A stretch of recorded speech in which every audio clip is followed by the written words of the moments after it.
It's been another long day of driving, but definitely in New Mexico now. I've got this little naughty pup right here.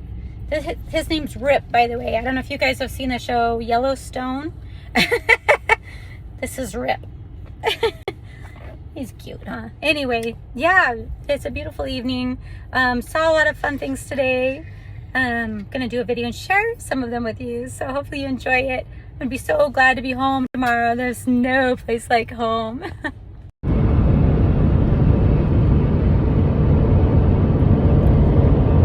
There's a huge line of Army equipment. I can't even tell you.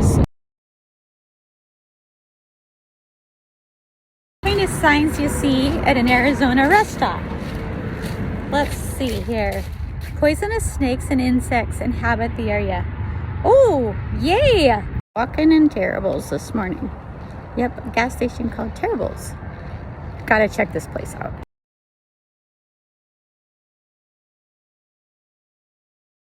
Anybody know what kind of trees these are?